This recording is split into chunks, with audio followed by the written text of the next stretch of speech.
Setelah bersaing ketat dalam kompetisi Arena Juara yang merupakan kerjasama antara PAL TV dengan Dinas Pendidikan Kabupaten Pali, akhirnya terpilih 3 orang peserta dari 134 sekolah dasar, yang mana juara pertama dari SD Negeri 5 Talang Ubi.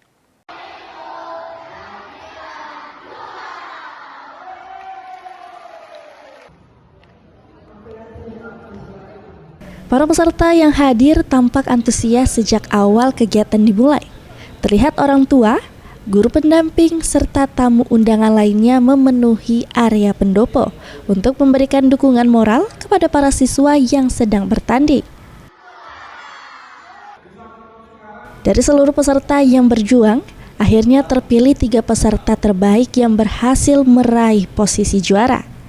Juara pertama berasal dari SD Negeri 5 Talang Ubi, juara kedua dari SD Negeri 5 Talang Ubi, dan juara ketiga dari SD Negeri 25 Talang Ubi. Selama kompetisi berlangsung, para peserta harus melewati serangkaian tahapan penilaian yang dirancang untuk menguji kemampuan siswa secara menyeluruh, mulai dari tes pengetahuan umum, kemampuan berhitung, dan bahasa Indonesia. Guru pendamping SD Negeri 5 Talang Ubi, Anis Meirani, menyampaikan Arena Juara membuat anak-anak menjadi termotivasi, serta kedepannya diharapkan tetap ada agar siswa lebih giat belajar dan bisa bersaing di kompetisi tingkat nasional. Saya sangat senang kalau ada acara Arena Juara seperti ini, kalau bisa diselenggarakan juga untuk tahun depan dan tahun-tahun berikutnya. Karena untuk memotivasi siswa, meningkatkan rasa percaya diri mereka, kemandirian mereka, tanggung jawab khususnya untuk belajar dengan giat. Seperti ini kan dapat juara, jadi motivasi mereka untuk belajar lebih giat lagi.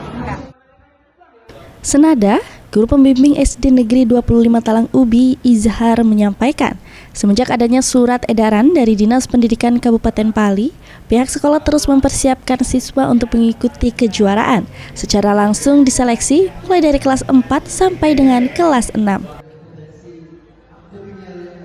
Untuk persiapan kami semenjak adanya edaran tentang Arena Juara, kami terus melaksanakan persiapan dengan diantaranya yaitu seleksi Kak. Kami seleksi dari kelas 4, 5, 6 sampai dengan menghasilkan juara yang terbaik di SD kami, jadi kami bawa ke sini. Untuk kesannya agak deg-degan, tapi alhamdulillah di antara deg-degan itu kami bisa menghasilkan juara. Ida, PAL TV.